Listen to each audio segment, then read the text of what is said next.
یہ نئے ٹیکسز اس منی بجٹ کے بعد جو حکومت نے ابھی لگایا تھا. تو ہمارا کباڑا تو حکومت پہلے ہی کر چکی.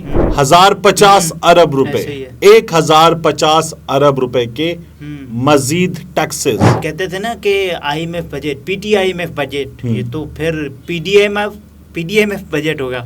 ہمیشہ ہم نے ایک جملہ سنا ہے جی, حکومت بجٹ میں عام آدمی کو ریلیف دینے جا رہی ہے. ریلیف دے گی. حکومت نے ریلیف کا ایک ہم قافیہ اردو اپوزٹ جو ہے نا اس کو اپنا لیا ہے, تکلیف. اوئے ہوئے, تو حکومت تکلیف دیتی ہے جب بجٹ آتا ہے.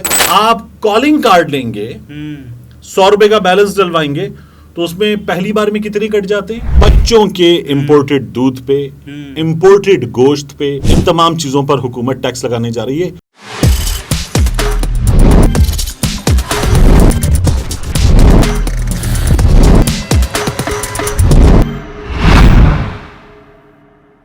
السلام علیکم, میں ہوں عبدالستار, آپ الگ نیوز دیکھ رہے ہیں. طارق متین ہمارے ساتھ ہیں. آئی ایم ایف اور پاکستانی حکومت کے درمیان ٹیکس وصولیوں کے اہداف سے متعلق ڈیڈ لاک ابھی بھی برقرار ہے. آئی ایم ایف سالانہ کتنا ٹیکس چاہ رہا ہے, جبکہ وزارت خزانہ نے سالانہ ٹیکس کے حوالے سے کیا تجویز دی ہے, کتنے ارب روپے کا گیپ ہے, اس پر بات کرتے ہیں. آئی ایم ایف پھر چاہتا ہے کہ صاحب آپ اتنا رکھیں تاکہ ہم آپ کو پھر فیسیلیٹیٹ کر سکیں. غالباً ہم نے اپنا ایف بی آر کے لیے ہدف رکھا ہے 9200 ارب روپے محصولات کا. جی بالکل. آئی ایم ایف ہم سے کہہ رہا ہے کہ آپ کو جمع کرنے ہیں 9800 ارب روپے کے محصولات. جی, تو یہ 600 ارب روپے کا گیپ ہے. اچھا, یہ جو 600 ارب روپے کا گیپ ہے, اس سے پہلے یہ جان لیں کہ جو بجٹ تجاویز اس وقت تک ہیں جو نو کو آ رہا ہے, تو ان بجٹ تجاویز میں ابھی بھی کوئی 450 ارب روپے کے قریب نئے ٹیکسز ہیں. ٹھیک ہے, اور یہ نئے ٹیکسز اس منی بجٹ کے بعد جو حکومت نے ابھی لگایا تھا, جس میں ہمیں 17 سے حکومت لے گئی تھی 18%. جی بالکل. تو ہمارا کباڑا تو حکومت پہلے ہی کر چکی, منی بجٹ میں ٹیکسز لگا چکی. اگر آئی ایم ایف پروگرام نہیں ملتا تو پھر اور بھی کباڑا ہونا ہے. ڈیفینیٹلی. تو منی بجٹ میں ٹیکسز لگا چکی, نئے ٹیکسز لگانے جا رہی ہے 450 ارب روپے کے. اور آئی ایم ایف کی تسلی اس پر بھی نہیں ہو رہی. آئی ایم ایف کہہ رہا ہے کہ آپ لگائیں گے 600 ارب روپے کے مزید ٹیکسز. یہ ہو گیا 6×4=10 کوئی 1050 ارب روپے, 1050 ارب روپے کے مزید ٹیکسز. جی, تو یہ تو اس حکومت نے قرضوں پہ قرضے لیے ہیں, ماہانہ بنیادوں پر قرضے میں 2.6%. اپریل کے اختتام پر جو مقامی قرضے تھے لوکل, وہ 365 کھرب روپے, وہ جو بنتا ہے پروپورشن 62.3, اور بیرونی قرضے 220 کھرب روپے 37.6%, یہ جو پروپورشن بنتا ہے. تو یہ کہتے تھے نا کہ I M F budget P T I M F budget, یہ تو پھر P D M F budget ہوگا.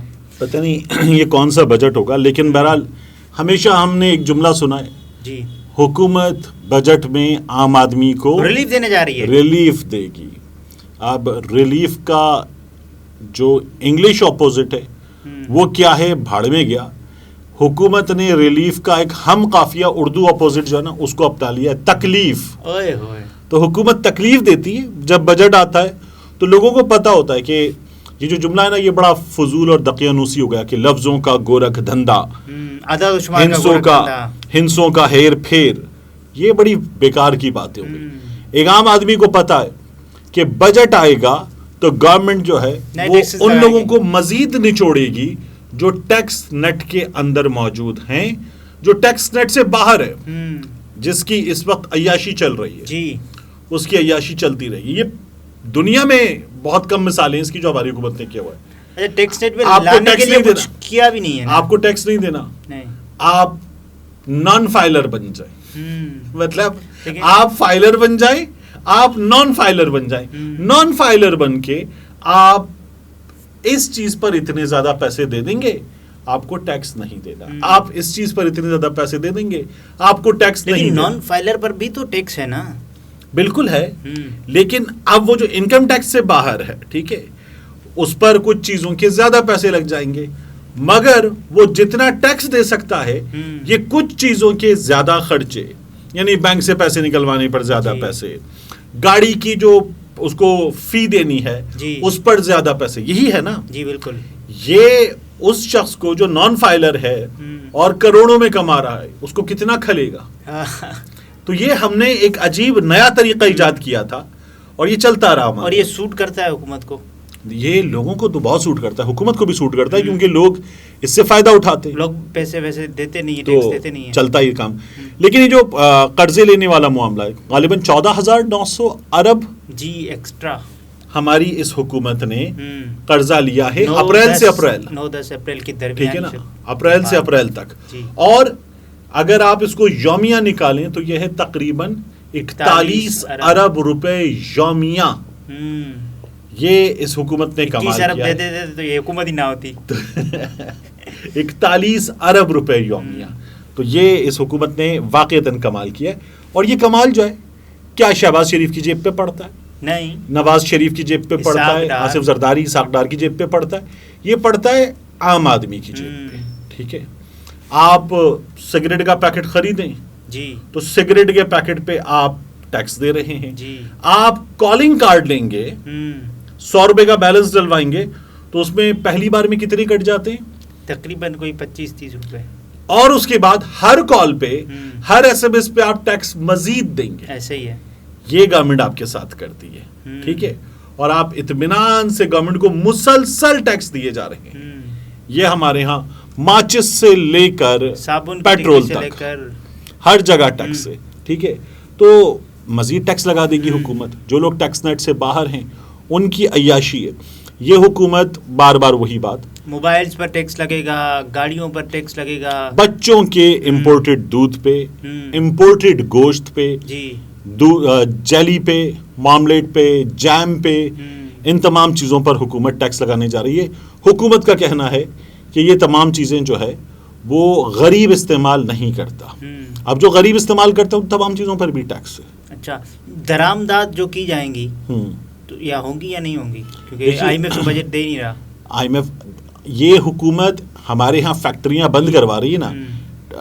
جو سوزوکی کا لیٹر ہے وہ ہمارے سامنے آ گیا, ٹویوٹا نے لکھ دیا حکومت کو, ہونڈا نے لکھ دیا, بڑی بڑی کمپنیز لکھ چکی. ہمارے ہاں عمران خان صاحب کی حکومت کے دنوں میں موبائل فون مینوفیکچرنگ یونٹس لگے تھے, پھر اس کے بعد وہ ایک ایک کر کے بند ہوتے چلے گئے. ابھی گوہر اعجاز صاحب نے ایپٹما والے, انہوں نے کیا کہا تھا اسحاق ڈار صاحب, ہاتھ جوڑتا ہوں ٹیکسٹائل انڈسٹری کو قبرستان نہ بنائیں. جی, تو یہ اس حکومت کے کمالات ہیں. کرنے آئے تھے نا اسحاق ڈار. تو یہ کمالات ابھی اور بڑھیں گے اس بجٹ میں, یہ اور بڑھیں گے. اور ان حالات میں اب وہ جو ہے نا ٹیکنیکل ڈیفالٹ اور فلانا ڈیفالٹ ہو چکے, وہ ہو چکا, سوورن ڈیفالٹ رکھا ہوا ہے. یعنی ہم بیرونی ادائیگیوں میں ڈیفالٹ کر جائیں, سوورن ڈیفالٹ سامنے رکھا ہوا ہے. تو وہ بھی تقریباً طے نظر آ رہا ہے آپ کو. آئل آپ کا مہنگا ہوگا, کہ چینی مہنگی ہوگی, آٹا مہنگا ہوگا, اور دال, سبزیاں, گوشت, یہ جو بھی چیزیں ہیں یہ بجٹ کے آنے کے بعد اور زیادہ مہنگی ہوں گی. ابھی تو ایک اور کمال ہونے جا رہا ہے. سعودی عرب عالمی منڈی میں تیل کی قیمت بڑھے اس کے لیے اپنی پیداوار کہاں لے کر جا رہا ہے؟ نیچے. تو عالمی منڈی میں تیل کی قیمت بڑھے گی, اور یہاں تو بڑھے گی, پھر یہاں بڑھے گی. تو پھر یہ جو حکومت ہم ریلیف دیں گے, یہ حکومت دوبارہ نہیں کر سکتی. تو یہ سلسلہ جاری رہے گا. یہ جو حکومت ہے ہمارے ہاں کی, اس کے پاس ڈالر نہیں ہے. جی, اچھا, ڈالر جو ہیں اس کے لیے آپ کرتے کیا ہیں کہ آپ کے ملک سے ڈالر جانا کم ہوں گے, آپ کے ملک میں ڈالر آنا زیادہ ہوں گے, تو آپ کی حکومت چل سکتی ہے. ٹھیک ہے, آپ کو ایکسپورٹس بڑھانی ہے.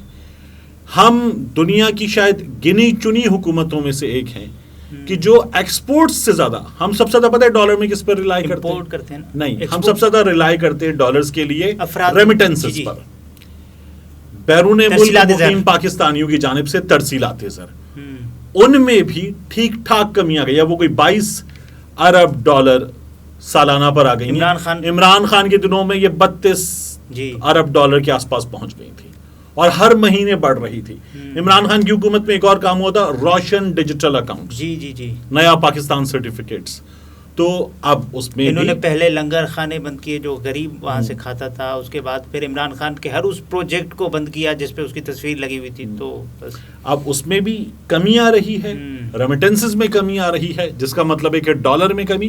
تو پھر یہ لوگ ڈالر زیادہ کیسے کمائے جائیں، ڈالر زیادہ کیسے کمائے جائیں؟ اس کے لیے ہم ایکسپورٹس کریں گے. جی ٹھیک ہے، ہم امپورٹس کم کریں گے، اور ہم امپورٹس کم کرنے کے ساتھ ساتھ امپورٹس کی حوصلہ شکنی کریں گے، خرچے کم کریں گے، اب یہاں پر اپنی چیزیں بنائیں گے.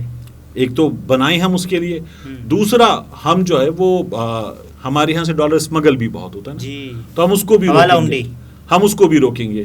لیکن ہمارے ہاں اس وقت جو صاحب وزیر خزانہ ہیں وہ ہیں جنہوں نے بتایا تھا کہ میں نے منی لانڈرنگ کی تھی. جی ان کے لیے کی تھی اور کیسے کی تھی. تو پھر اس حکومت سے آپ کتنی امید رکھ سکتے ہیں؟ کوئی امید نہیں ہے. ناظرین، طارق متین تھے، گفتگو اپنے ملاحظہ فرمائے. اجازت دیجیے، اللہ حافظ.